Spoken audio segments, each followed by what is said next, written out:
अशी नवनवीन कीर्तने व प्रवचने ऐकण्यासाठी आमच्या चॅनलला लाईक, शेअर व सबस्क्राईब करा. कायवानो आता न पुरे ही वाणी, मस्तक चरणी ठेवी तसे. थोरी व सांडिली आपुले परिशे, नेनो शिवो कैशे लोखंडाशे. जगाच्या कल्याणा संतांच्या विभूती, देह कष्टविती परोपकारे. भूतांची दया ये भांडवल संता, आपुली ममता नाही देही. तुका म्हणे सुख परावेया, सुखे अमृत ये मुखे स्रवतसे. कायवानु आता न पुरी वाणी, मस्तक चरणी. ओम नमो ज्ञानेश्वरा. ओम नमो ज्ञानेश्वरा.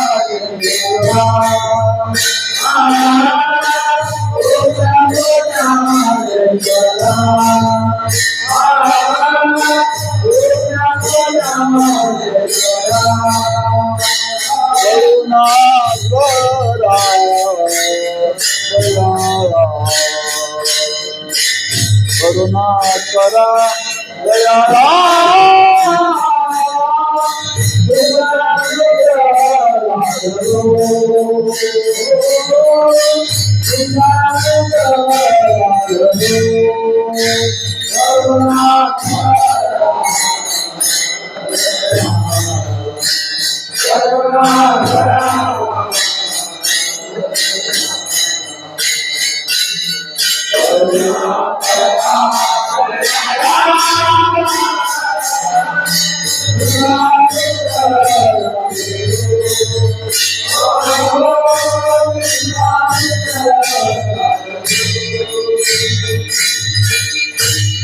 नमो सद्गुरु तुकया ज्ञानदीपा, नमो सद्गुरु सच्चिदानंद रूपा, नमो सद्गुरु भक्त कल्याण मूर्ती, नमो सद्गुरु भास्करा पूर्ण कीर्ती. कायवानु आता न पुरी ही वाणी, कायवानु आता न पुरी ही वाणी, मस्तक चरणी ठेवी तसे. श्रीमंत जगद्गुरु श्री तुकोबाराय शिवेला घेतलेल्या भंगातून त्या संतांच्या कार्याचं वर्णन करता करता करता त्यांच्या लक्षात आलं की आपण त्यांच्या कार्याचं वाणीने वर्णन करू शकत नाही. ज्यावेळी वाणी थांबते त्यावेळी मनुष्याने काय करावं, त्यांच्या जीवनाशी नतमस्तक व्हावं. आणि अशा संतांच्या जीवनाचं चिंतन वर्णन करता करता तुकोबाराय संत जीवनाशी नतमस्तक होतात. असा संतांच्या कार्याचा वर्णन करणारा अभंग आहे. प्रतिवर्षाप्रमाणे संपन्न होणारा हा नामोत्सव संत ज्ञानेश्वर महाराज वारकरी महामंडळ निपाणी परिसर आणि त्या मंडळाच्या वतीनं ग्रंथराज ज्ञानेश्वरी जयंतीचा उत्सव वार्षिक उत्सवाचा तिसरा दिवस पूर्वनियोजित सेवा हरिभक्तीपरायण आदरणीय भाऊसाहेब महाराज यांची ही सेवा, पण त्यांची आता प्रकृती त्यांना साथ देत नाही. मी ज्यावेळी भेटायला गेलो तेव्हा म्हटले तारीख घेतल्या पण तब्येत साथ दिली तरी येईन म्हटली. तेवढं का जोपर्यंत ढकलता येईल तोपर्यंत ढकलायचं म्हटले.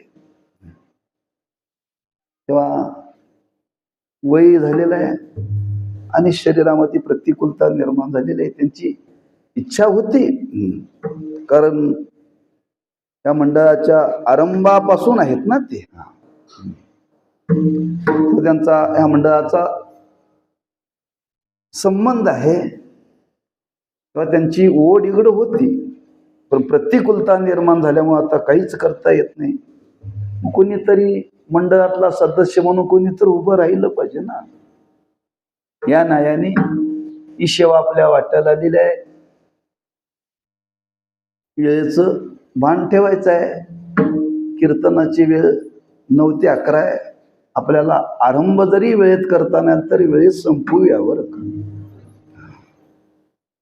निसर्ग आहे, निसर्गापुढं काही करता येत नाहीये. पण सेवा ही केलीच पाहिजे. नेम आहे, देह जावो अथवा राहू पांडुरंगी दृढ व्हावो. प्रसंग आल्यानंतर ते वागलं पाहिजे बरं का. कंबर बांधून बोलणं वेगळं आणि त्या प्रसंगाला अनुसरून तशी जीवनामध्ये वाटचाल केली पाहिजे. तेव्हा हा ज्ञानेश्वरी जयंतीचा उत्सव आहे. संतांनी केलेलं कार्य आहे. अत्युच्च कुटीचं कार्य संतांनी आपल्या अवतार कार्यामध्ये केलेलं आहे. किंबहुना त्यांच्या कार्याची बरोबरी देव सुद्धा करू शकत नाही. देव सुद्धा करू शकत नाही बरं. कशावरून म्हणाल तुम्ही? ज्या ज्ञानोबांनी ही ज्ञानेश्वरी लिहिली, गीतेवरती भाष्य केलं. माणसं गीतेचं पारायण करतात का ज्ञानेश्वरीचं पारायण करतात? का गीतेचं करू नका म्हणून सांगितले कोणाला? गावागावात, वाड्या वाड्यावर, खेड्या खेड्यात, घराघरात त्या ज्ञानोबांच्या ज्ञानेश्वरीची पारायण होतात. मूळ ग्रंथ म्हणजे गीता आहे, पण त्या गीतेचा कोणी एवढा गौरव करत नाही. पण त्या गीतेवरती ही भाष्य केलेली गीता अलंकार नामज्ञानेश्वरी ब्रह्मानंद लहरी प्रगट केली. म्हणून त्यांनी केलेलं हे कार्य आहे. किंबहुना त्यांनी केलेल्या कार्याची ही नोंद आहे, पावते, लक्षात ठेवा. अत्युच्च कोटीचं कार्य ज्ञानोबांनी आपल्या अवतार कार्यामध्ये हे केलेलं आहे. मग त्या कार्याचा आणि त्यांच्या जीवनाचा जर विचार केला तर त्यांचं जीवनही त्याच मानाचं आहे आणि कार्यही त्याच मानाचं आहे बरं. जीवनामध्ये असं घडतं, एखाद्याचं व्यक्तिमत्व महान असतं पण कार्य लहान असतं बरं. एखादी व्यक्ती लहान असते पण कार्य महान असतं. पण संतांच्या जीवनाचा विचार केला तर व्यक्तिमत्वही महान आहे आणि कार्यही महान आहे. म्हणून ठेविली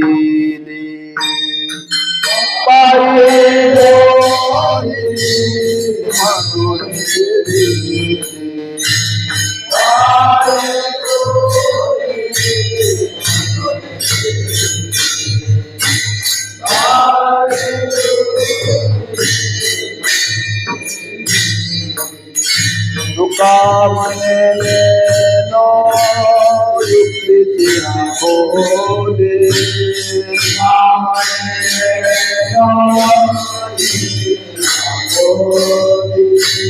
तुका म्हणे नो युक्ती बोले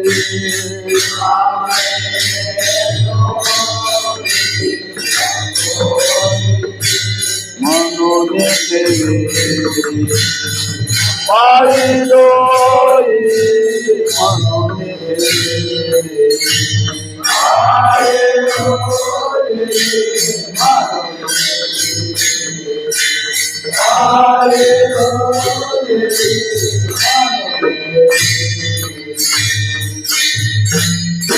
तुका म्हणे नेनो युक्तीची ती खोली म्हणून ठेविली पायी डोई. महाराज म्हणतात त्यांच्या व्यक्तिमत्वाचा विचार करण्याचा मी प्रयत्न केला पण नेनो नेनो कधी शब्द आहे? बरेच शब्द आहेत इथं. नेनो शब्द हा वापरलेला आहे. जसा तुकोबारांनी वापरला तसा ज्ञानोबारांनी शब्द वापरलाय. नेनो म्हणजे त्या नेनोच्या माग फार गर्भित अर्थ आहे बरं का. ज्ञानोबारांनी वर्णन केले ब्रह्म मार्ग चुकले. ब्रह्म म्हणजे दृष्टीचा विषय नाही, त्याला आकारच नाही, त्याला पाय नाहीत, हात नाहीत आणि ते चालत पंढरपूरला आलं. कसं काय हो? ज्याला हातही नाही, पाय नाही, आकार नाही, नाव नाही, काय नाही, आणि ते ज्ञानोबा म्हणतात ते चालत चालत चालत पंढरपूरला आलं. ज्ञानोबरांचे महाराज त्याला पाय नाहीत, हात नाही, ते आलं कसं काय? नेनो मला माहिती, पण आलं. शक्य आहे का? महाराज म्हणतात शक्य नाही असं म्हणता येत नाही का? त्याला साक्षीदार आहे, पुंडलिक आहे.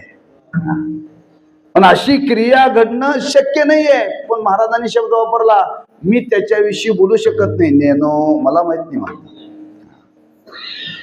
तसं तुकोबार आहे, ज्ञानोबरांच्या विषयी म्हणतात नेनो. त्यांच्या व्यक्तिमत्वाचा विचार केला आणि त्यांच्या कार्याचाही विचार केला, तेव्हा आपली मती तिथपर्यंत जाऊन पोचत नाही ना, युक्तीने सुद्धा ते जाणता येत नाही. मग मनोनी ठेविली पायी डोई. जिथं डोकं चालत नाही तिथं डोकं चालवायचं नाही. बरं, जिथं डोकं चालत नाही तिथं डोकं चालवायचं नाही. माहिती तिथं काय करायचं? डोकं वाकवायचं. तिथं डोकं वाकवायचं. आमचं डोकं जास्त चालतंय बरं का. त्यावेळी अपराध जीवनामध्ये घडण्याची शक्यता आहे. जीवनामध्ये अपराध दोष लागण्याची शक्यता आहे. आणि हा भाव मनी मानसी जाणून तुकोबार आहे आज जगाच्या समोर प्रगट करतात. खरंच त्या संतांच्या जीवनाकडे पहा. आणि संतांच्या जीवनाकडे पाहिल्यानंतर त्यांचं व्यक्तिमत्व असं आहे की ते शब्दातीत आहे. जसं शब्दातीत आहे तसं ते कालातीत आहे. बरं का. वर्णन करायचं म्हटलं की शब्द लागतात, पण शब्दाला काही मर्यादा आहे. शब्दाला काही मर्यादा आहे. आणि ती शब्दाची मर्यादा संपल्यानंतर त्या शब्दाने ते वर्णन करता येत नाही. वर्णन करता येत नाही.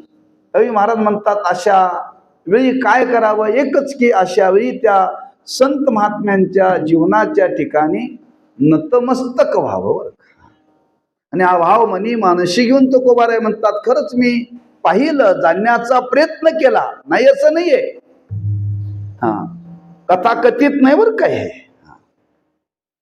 प्रयत्न करून जाणून तुकोबारांच्या मुखातून आलेले उद्गार आहेत. कुणीतरी वर्णन केलं आणि मग तुकोबाराय दुसऱ्याच्या आधाराने बोलायला लागले असं नाही बरं का. त्यांच्या जीवनाविषयी त्यांना आलेला अनुभव आहे आणि त्या अनुभवातून तुकोबाराय बोलण्याकरता प्रवृत्त झाले. खरंच मी त्यांचं व्यक्तिमत्व पाहिलं आणि कार्य पाहिलं आणि पाहिल्यानंतर मला वाटलं आपण त्यांचं वाणीनं वर्णन करू शकत नाही. कायवानु आता, कायवानु आता, न पुरे ही वाणी, न पुरे ही वाणी. कायवानु आता, कायवानु आता, न पुरे ही वाणी, न पुरे ही वाणी. कायवानु आता, कायवानु आता, न पुरे ही वाणी, न पुरे ही वाणी. कायवानु आता, कायवानु आता, न पुरे ही वाणी, न पुरे ही वाणी. मस्तक चरणी विठसे, मस्तक चरणी विठसे.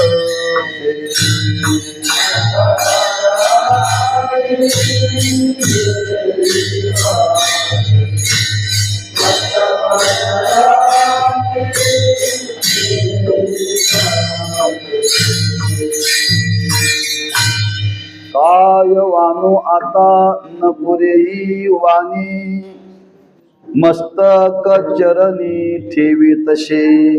हे अभंगाचं ध्रुवपद आहे बरं का. हे किती वेळा म्हटलं तरी कळणार नाही. हे कधी कळेल? पुढची 4 चरण कळाल्यानंतर कळेल बरं. पुढच्या चरणामध्ये त्यांच्या व्यक्तिमत्वाचं वर्णन केलंय आणि व्यक्तिमत्वाचं वर्णन केल्यानंतर महाराज म्हणतात, काय वानू आता न पुरे ही वाणी. काय त्यांचं व्यक्तिमत्व आहे, काय त्यांनी केलं. महाराज म्हणतात खरंच त्यांच्या जीवनाकडे जर पाहिलं तर ही मंडळी थोर आहेत. थोर आहेत म्हणजे कशाने थोर आहेत? आम्ही तुम्ही ज्या मापाने थोरवी आज समाजामध्ये ज्यांची मोजतो त्या मानाने हे थोर नाहीत बरं. आज माणसं एखाद्याच्या जीवनाकडे मोजत असताना काही माणसं पैशाने मोजतात. पैशाने कशाने मोजतात? पैशाने मोजतात. माणसं म्हणतात विकत घेईन.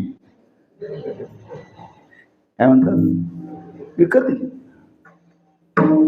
आणि पैशाला किंमत आहे समाजामध्ये बरं. काही माणसं सत्तेने मोजतात, काही माणसं ज्ञानाने मोजतात, काही माणसं बलाने मोजतात. यापैकी विचार केला तर या पद्धतीने तुकोबारांनी त्यांची थोरवी त्यांचं हे माप काढलेलं नाही बरं. कारण महाराज म्हणतात 3 युग होऊन गेली, हे 4थं युग आहे. किती युग होऊन गेली? आणि कलियुग 4थं आहे. त्या 3 युगाचा विचार करा आणि कलियुगाचा विचार करा. 4ही युगाचा जर विचार केला तर महाराज म्हणतात त्यांच्यासारखे थोर या 4ही युगामध्ये कोणी होऊन गेलं नाही बरं का. साधू थोर जाना, साधू थोर जाना, साधू थोर जाना, साधू थोर जाना, जाना साधू थोर जाना, साधू थोर जाना, साधू थोर जाना, साधू थोर जाना कलियुगे, साधू थोर जाना कलियुगे, साधू थोर जाना, साधू थोर जाना, साधू थोर जाना, साधू थोर जाना.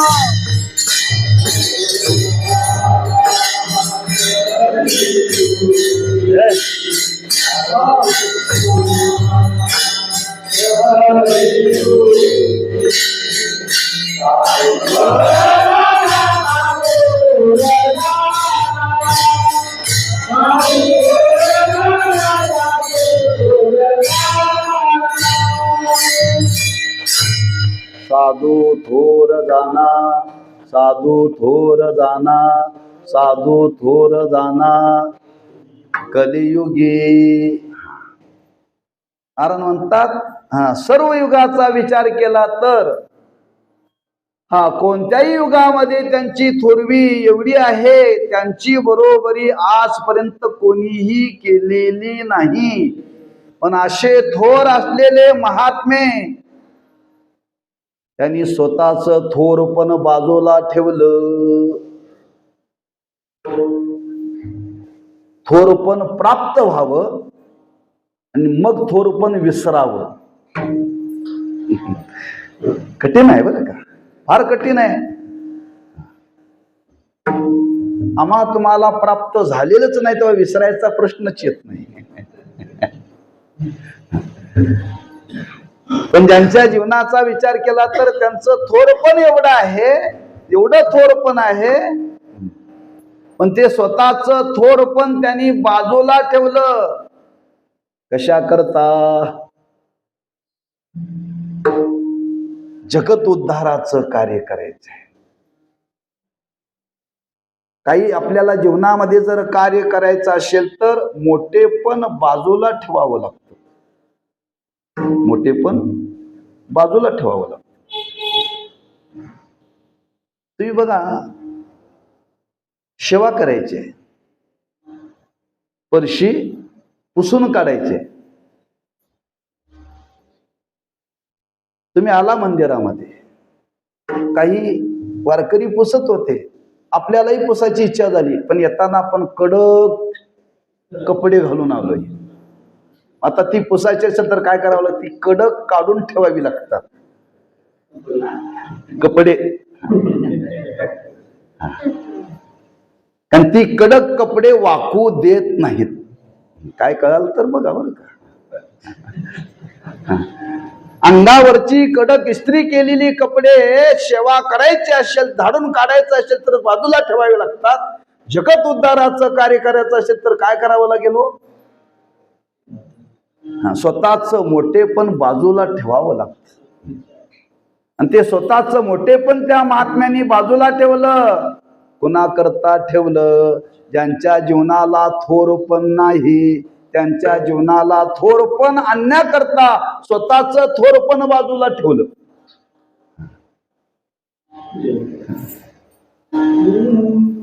आपल्याला अनुभव आहे, आपण त्याच्यामध्ये राहता. कितीही किमतीचं लोखंड असलं तरी माणसं लॉकरमध्ये ठेवत नाहीत. लॉकरमध्ये ठेवत नाही, कुठंतरी कानाकोपऱ्यात टाकतात बरं का. लोखंड का? ते लोखंडच आहे हो. कितीही महाग असलं तरी माणसं ठेवत नाहीत. मग काय लॉकरमध्ये ठेवलं जातं? सोनं. जे सोनं लॉकरमध्ये राहतं ते सोनं लॉकरमधून बाहेर येतं. आणि जे बाजूला पडलेलं लोखंड आहे, त्या परिसाच्या संबंधाने वर्णन केलं.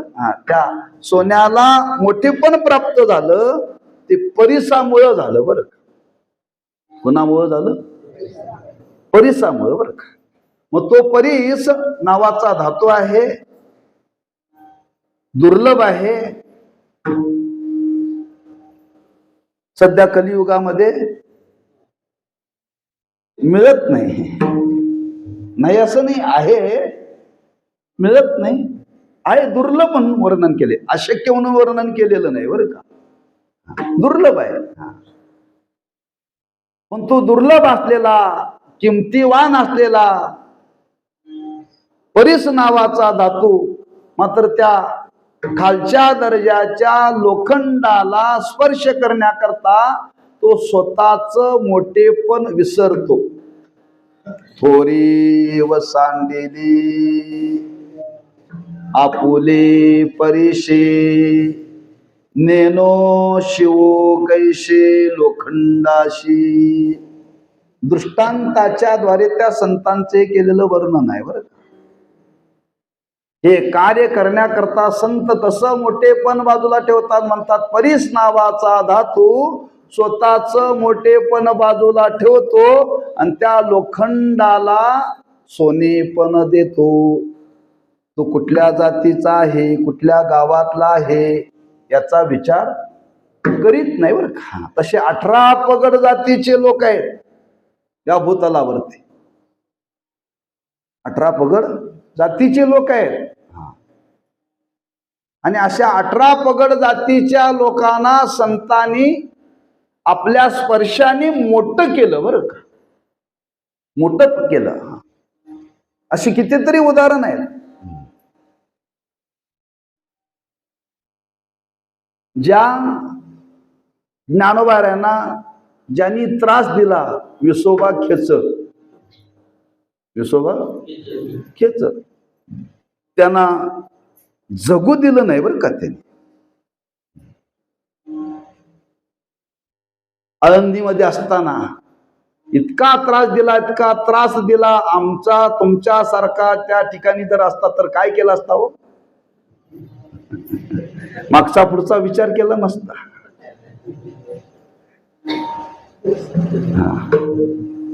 पण त्या ज्ञानोबारांनी सहन केलं. नुसतं सहन केलं नाही, ते सहन करून ज्यांनी आपल्याला एवढा त्रास दिला, एवढा आपला त्रास दिला, ज्ञानोबारांना वाटलं यांना आपण मोठं करावं. आम्ही काय करतो, मोठा असलेला लहान कसा होईल, मोठा असलेला लहान कसा होईल. पण त्या ज्ञानोबारायांनी नामदेवरायांचं गुरुपण दिलं बरं का ज्यांच्याकडे. म्हणजे त्यांच्या जीवनाचा विचार केला, ज्ञानोबारांच्या जीवनाचा विचार केला तर ज्ञानोबारांनी स्वतःच मोठेपण बाजूला ठेवलं. विसरले ज्ञानोबार आहे. आणि त्या विसोबा खेचरांना मोठं केलं बरं का. थोरी वसांदिली आपुले परिशे, नेनो शिवो कैशे लोखंडाशी.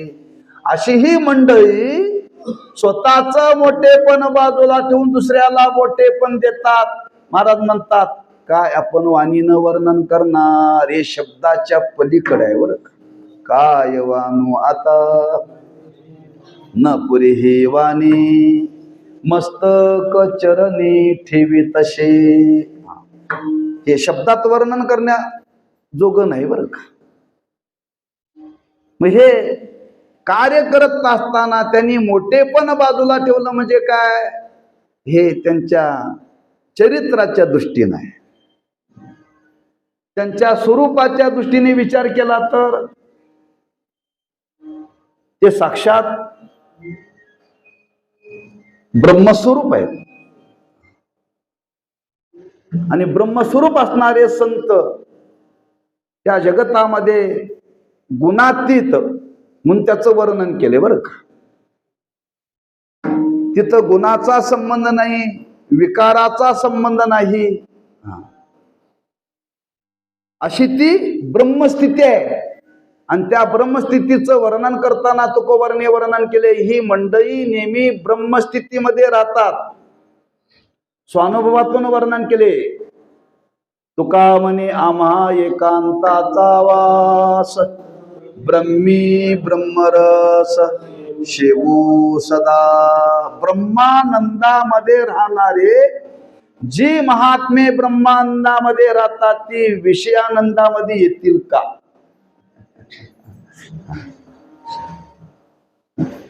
नाही. अशा ब्रह्मस्थितीमध्ये सर्वात उच्च स्थिती म्हणजे ब्रह्मस्थिती आहे. ब्रह्मस्थिती म्हणजे ब्रह्मदेवाचं पद नव्हे बरं का. ती स्थिती आहे आणि ती सर्वात अत्युच्च कोटीची आहे. ती एकदा जीवनामध्ये प्राप्त झाली ना, जीवनामध्ये मिळवण्याचं काही शिल्लक राहत नाही. अशा ब्रह्मस्थितीमध्ये हे राहणारे हे सर्वात अत्युच्च कोटीचं पद आहे. आणि अशा ब्रह्मस्थितीमध्ये राहणारे, ब्रह्मानंदामध्ये राहणारे महाराज म्हणतात ती स्थिती त्यांनी सोडली. ती स्थिती त्यांनी सोडली आणि सोडून ते कुठं आले, त्या भूतलावरती आले. त्या ब्रह्मस्थितीमध्ये ज्यांना काय कर्तव्य नाही, काय करावं लागत नाही, काय क्रियाच नाही तिथं. मग अशी स्थिती असताना त्या स्थितीचा त्याग केला आणि या भूतलावरती अवतीर्ण होऊन त्यांनी काय केलं, महाराज म्हणतात अवतीर्ण होऊन एकच कार्य केलं, या जगत उद्धाराचं कार्य केलं बरं का. जगत उद्धारा लागी धरेला अवतार, जगत उद्धारा लागी धरेला अवतार, रविला बडिवार सिद्धांचा,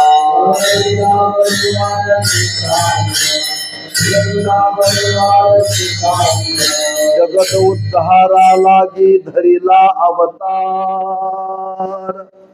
धारण केला कशा करता, जगाचा उद्धार करण्याकरता. आम्ही तुम्ही जन्माला आलोय तर कंटाळलोय.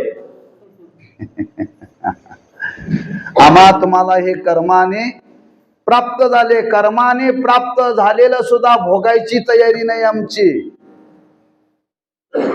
आणि त्यांच्या जीवनामध्ये काही कर्तव्य नसताना त्यांनी हे स्वीकारलं.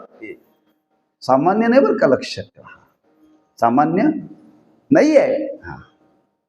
जन्मा वाचून जन्म आणि मरणा वाचून मरण, अशा अवस्थेमध्ये राहणाऱ्या मंडळींनी जन्म घेतला कशा करता उचापत्या करायला,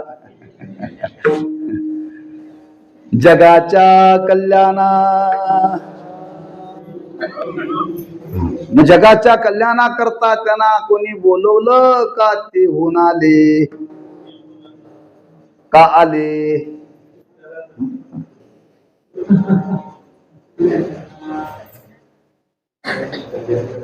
माणसं कधी येतात हो? गमतीनं वर्णन केलं जातं.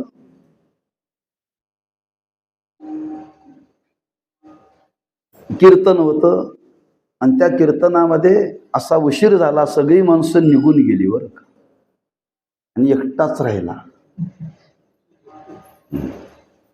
वयस्कर होता. त्या कीर्तनकाराला वाटलं बहुतेक माझं कीर्तन ह्याला आवडलेलं दिसतंय म्हणून थांबलंय. शेवटी कीर्तन संपलं, ज्ञानदेव तुकाराम झालं आणि विचारलं का हो आजोबा का थांबलाय कीर्तन? म्हणले कीर्तन आवडलं म्हणून थांबलो नाही. म्हणले तुम्ही जे उभारला ना ते घोंगड माझं आहे म्हणले. ते कीर्तन संपल्याशिवाय घेता येत नाही ना. म्हणजे नाही इलाज म्हणून माणसं कीर्तनाला थांबतात, इलाज म्हणून नव्हे. काय सांगितलेलं असतंय 11 वाजता या न्यायला. मग ती माणसं 11 वाजायची वाट बघतात, पाऊस पडतात त्याची वाट बघत नाही. म्हणजे नाही इलाज. म्हणजे आम्ही तुम्ही नाही इलाज आणि भूतलावरती जन्माला आलोय, पण संत स्वइच्छेने आले बरं का. आणि स्वइच्छेने आले का आले? महाराज म्हणतात जगाच्या कल्याणा. बर जगत कल्याण करायचं आहे, अपेक्षा काय आहे? काहीच नाही, निरपेक्ष भावनेनं. अनुभव आहे आपल्याला. आम्हाला वाटतंय काही खरंच कीर्तन केल्यानंतर काही घेऊ नये, लोकांनी काही आम्हाला देऊ नये, नारळ देऊ नये, नारळाबरोबर काय ओझही देऊ नये. पण त्याच्या पुढे एक अपेक्षा असते, कमीत कमी लोकांनी पाया तरी पडावं. कमीत कमी लोकांनी पाया तरी पडावं म्हणजे अपेक्षा आहे. कधी काही देऊ नका, पण कमीत कमी पाया तरी पडा. जे महात्मे जगत उद्धाराचं कार्य करण्याकरता आले, तुकोबराय म्हणतात ते कार्य कसं त्यांनी केलं? देह कष्टाविती परोपकारे, देह कष्टाविती परोपकारे.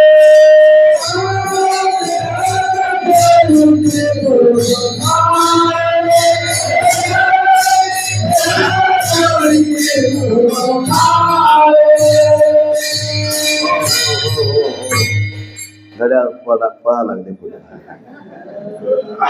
देह कष्टविती परोपकारे. कोणती अपेक्षा जगाकडून करायची नाही बरं का.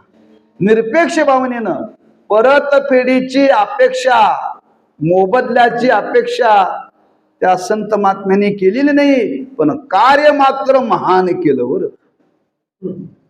कार्य मात्र महान केलं, त्याने अपेक्षा केली नाही.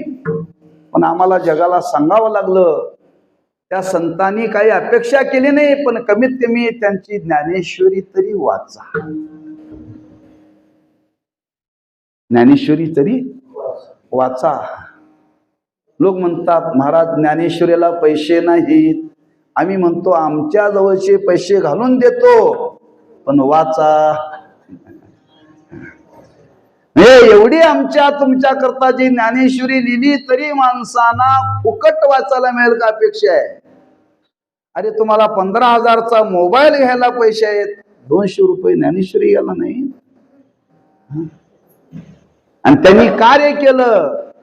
देह कष्टविती, काही जगाकडून त्यांनी अपेक्षा ठेवली नाही, पण आपण मात्र कृतज्ञ राहिलं पाहिजे, कृतज्ञ होऊ नये. कारण परोपकाराने ते जगाचं उद्धाराचं त्या महात्म्याने केलेलं कार्य आहे. मग का केलं? जगाकडून त्यांना अपेक्षा नाहीये. आपली स्थिती सोडून या भूतलावरती आले. आमच्या तुमच्यासारखा नरदेह धारण केला. आले तरी का? महाराज म्हणतात आमच्या तुमच्या विषयी त्यांच्या अंतःकरणामध्ये असलेली दया, आणि ती दया त्या महात्म्याला गप्प बसू देत नाही.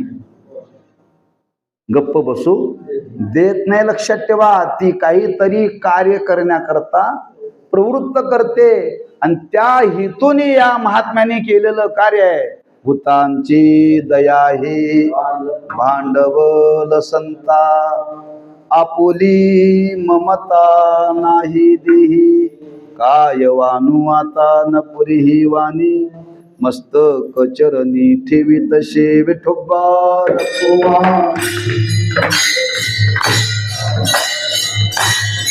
जय जय विठोबा कुमार,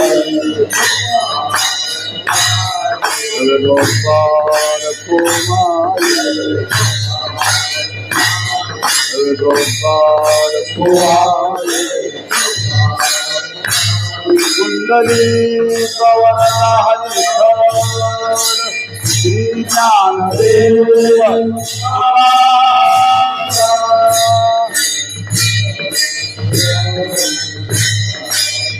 जय जय गोपाल कुमार. कुंडली कवरला श्री ज्ञानदेव. गोपाल कुमारी, जय गोपाल कुमारी, जय गोपाल कुमारी, गोपाल कुमारी.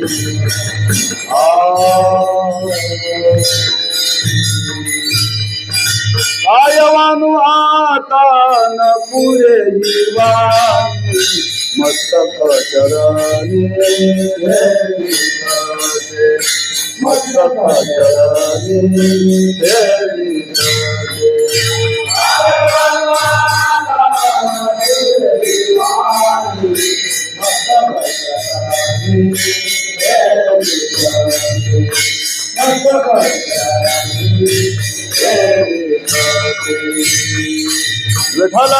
विठला विठला विठला विठला. कुंडली गौरमा श्री ज्ञानदेव. विठला विठला विठला काय वानू आता न पुरेही वाणी, मस्तक चरणी ठेवीत शेथोरी वसांडिली. काय वानू आता देह कष्टविती परोपकारे, काय वानू आता आपुली ममता नाही देही, काय वानू आता. महाराज म्हणतात आपण त्यांचं काय वर्णन करणार? त्यांनी केलेलं कार्य जर पाहिलं तर त्या कार्याचं जर चिंतन केलं तर आपण त्यांच्याविषयी वाणीनं काहीही आपण बोलू शकत नाही. त्यांनी काय केलं, काय त्यांच्या व्यक्तिमत्वामध्ये होतं, महाराज म्हणतात जर निरीक्षण केलं तर संत हे नेहमी सुखी असतात. बरं, सुखी कोणाला म्हणावं? जो स्वतः सुखी आहे त्याला सुखी म्हणावं, का दुसऱ्याच्या सुखाने सुखी होत त्याला सुखी म्हणावं?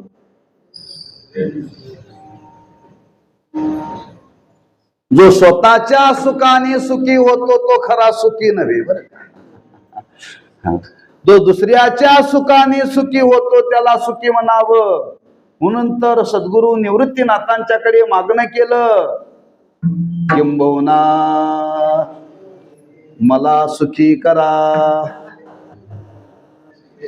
किंबहुना सर्व सुखी पूर्ण होऊनी तीही लोकी. बर, काय अंतकरणाची विशालता असेल पहा. एवढं विशाल अंतकरण आहे की दुसऱ्याच्या सुखाने सुखी होणं आणि दुसऱ्याच्या दुःखाने दुःखी होणं. वास्तविक पाहिलं तर त्यांचं स्वरूप कसं आहे? महाराज म्हणतात अमृत हे मुखे. त्यांच्या मुखातून जर काही वाहत असेल तर अमृताचा झरा आहे. असं त्यांचं जीवन असताना सुद्धा तुकोबाराय म्हणतात दुसऱ्याच्या सुखामध्ये ते सुख मानतात बर, आणि दुसऱ्याच्या दुःखामध्ये दुःख मानतात. हे त्या संतांचं जीवन आहे. म्हणून तुकोबाराय वर्णन करतात, तुका म्हणे सुख पराविया सुखे अमृत हे मुखे. का असं वर्णन करावं लागलं? पराविया सुखे. पण जगामध्ये वर्ग आहे दुसऱ्याच्या सुखाने दुःखी होणारा वर्ग आहे. दुसऱ्याच्या सुखाने दुःखी होणारा वर्ग आहे आणि दुसऱ्याच्या दुःखाने सुखी होणारा वर्ग आहे. महाराज म्हणतात याच्या पलीकडचं जीवन आहे संतांचं. याच्या पलीकडचं जीवन आहे. हे आमच्या तुमच्या अनुभवाचं नाही. आमच्या तुमच्या अनुभवाचं काय? दुसऱ्याच्या दुःखाने सुखी होणं,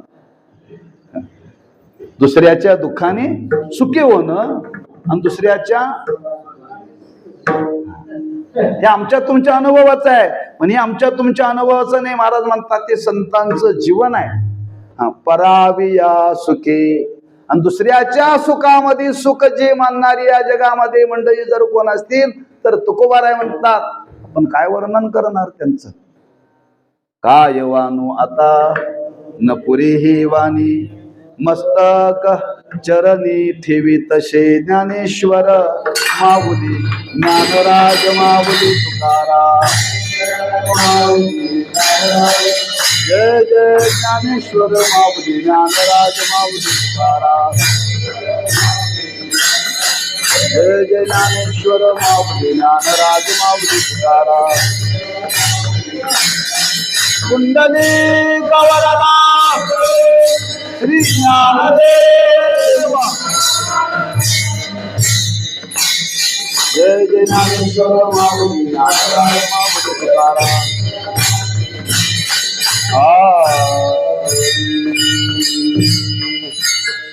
काय वानू आता न पुरे ही वाणी मस्तक चरणी ठेवी तसे थोरी व सांडिले आपुले परिशे नेनो शिवो कैशी लोखंडाशे.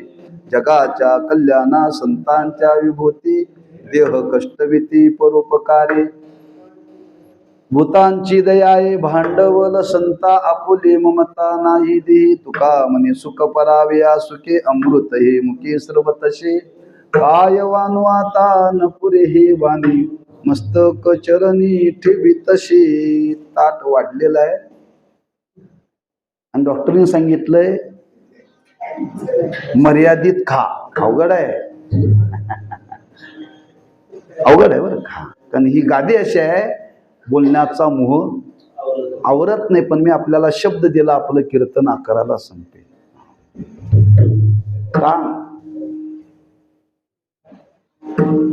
एकदा काय झालं, काही माणसं स्टेशनवरती धावत धावत धावत धावत आली आणि तिकीट काढलं आणि तिकीट काढून प्लॅटफॉर्मला गेली आणि गेल्याबरोबर रेल्वे आली. त्यांना म्हणले काय आज गाडी वेळेवरती आल्या म्हटले. तिथं उभारलेली माणसं म्हणले वेळेवरती नाही, ही कालची गाडी आज आल्या म्हणले. कालची गाडी आज आल्या. तसं आपलं कीर्तन आहे बरं का. कारण गाडी आलीच नाही हो. नियोजित गाडी आलीच नाही, ही कालची गाडी आहे. मग ती वेळेत आली हो. कालची निघालेली आज वेळेत आली. तेव्हा झालेली सेवा त्या संत महात्म्यांच्या चरणी समर्पित करायची आहे आणि एवढंच त्यांच्याकडे मागायचं आहे. त्यांनी जे समाजाकरता केलेलं कार्य आहे, आमच्या तुमच्याकरता जे केलेलं कार्य आहे, अशा संतांच्या विषयी आमच्या अंतःकरणामध्ये अखंड कृतज्ञता राहावी ही सद्भावना व्यक्त करून त्यांच्या चरणी सेवा रुजू करू, पूर्ण करू. पायाच्या प्रसादे काही बोलिलो विनोदे मज क्षमा करणे संती नवे अंगभूत युक्ते नोहेया उपदेश तुमचे बडबडिलो शेष.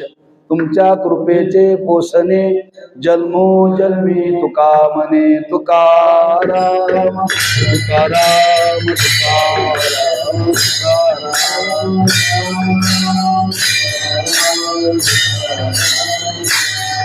तुकाराम